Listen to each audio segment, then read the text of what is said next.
town manager's report now, because this is what everybody waits for. I believe it. It is. All right, my apologies. I navigated out of the folder.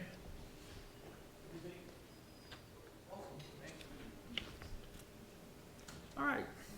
I had a productive meeting this afternoon with Colonial Power, which is the company that manages our energy aggregation program. This is the program that allows residents in Tyngsborough to participate in our aggregation, which always sees energy supply rates lower than what National Grid is offering.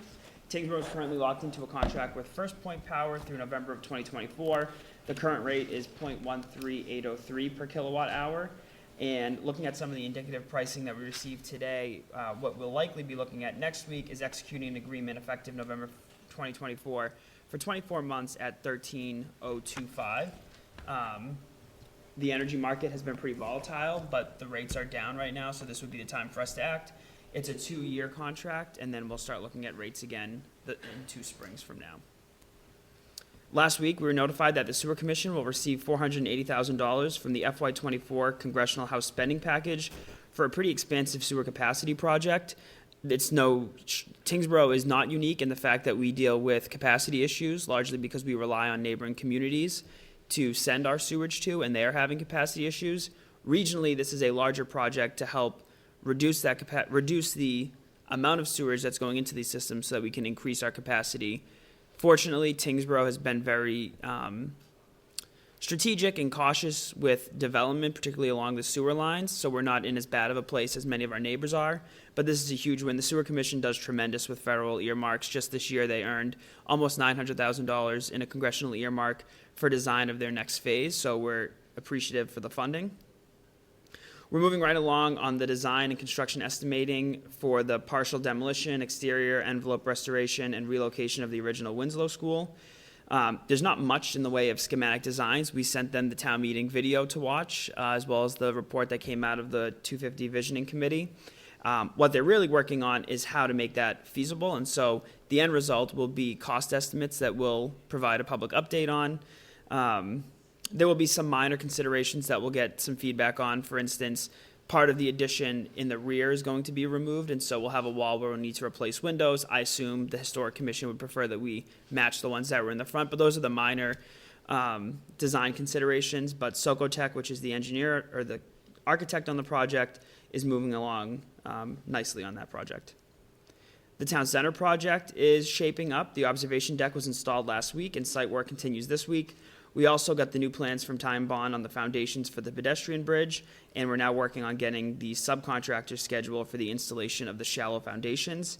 Simultaneously, it's been a long road, but we've been working with MassDOT on the permitting piece. Essentially, we have 3 or 4 different maintenance agreements for the veterans monuments, which are technically on state property, the sidewalk over there.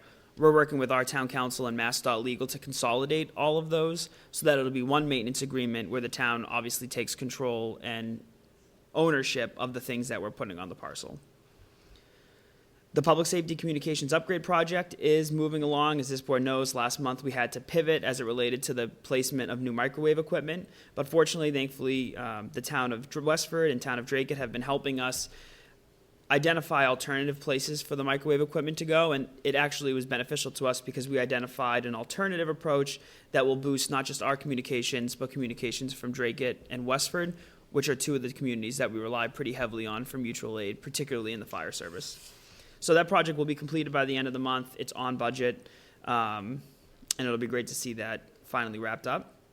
A reminder to residents that the Highway Department, the Board of Health, and the Sustainability Committee will host the 17th annual townwide cleanup this year during the month of April. Supplies are available now at Town Hall and at the Highway Garage.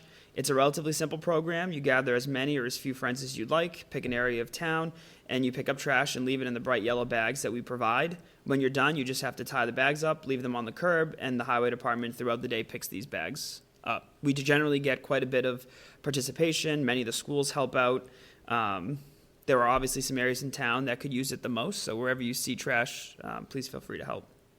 I want to just thank all our poll workers and the town clerk for hard work to make the presidential election primary last week happen. Many of the poll workers worked 14-hour days, and I know that Joanne was here at Town Hall until after midnight putting together the results. We are going back out to bid on Wednesday for the Bicentennial Field Irrigation Project. As this board is well aware, we value engineered some of the components out because the last time we went out to bid, the project costs were far higher than the budget. The designer redid all of the bid docs. They're going to be released on Wednesday, and bids are due on April 3rd. And just a reminder that the Select Board will convene a tri-board meeting on April 8th at 6 p.m. here at Town Hall. That includes the Finance Committee, the School Committee, Select Board, and we've also confirmed the attendance of Senator Kennedy and Representative Colin Gary. Thank you. That's all I got. Since you had so much there, I'll open up the board for any questions. Then Kat, because she's got a bunch as well. Lots of updates. Any questions from the board? Comments? I'm excited about the town center, that the work's going on there. Yes, a lot of good stuff happening. All right. Kat, take it away. All right. The Winslow School hazardous material abatement began today and is expected to last a month. You'll probably see a lot of trucks entering and exiting the area by Littlefield as well. And we also have a pod set up. I saw a couple of people while they were delivering it stop by, and that is where we're going to store some of our documents after they're cleaned and until we figure out what to do with them. So the contractor has erected a fence around the construction zone to contain the work. The Littlefield Library will remain accessible to the public. And additionally, last week, the underground storage tank was removed. A request for proposals was released for Assessors Consulting Service with proposals due March 20th. This service is procured for a 3-year period. And the town has recently applied for an AARP Livable Communities Grant to fund an ADA accessible and or age-friendly benches and picnic tables up at the crypt. In addition, we also applied for historical markers and interpretive signs that will feature murals highlighting the town's rich history along the accessible ramp leading to and around the crypt, as well as the new footbridge. The goal of this grant application is to create a vibrant public space and educate residents on the area's history.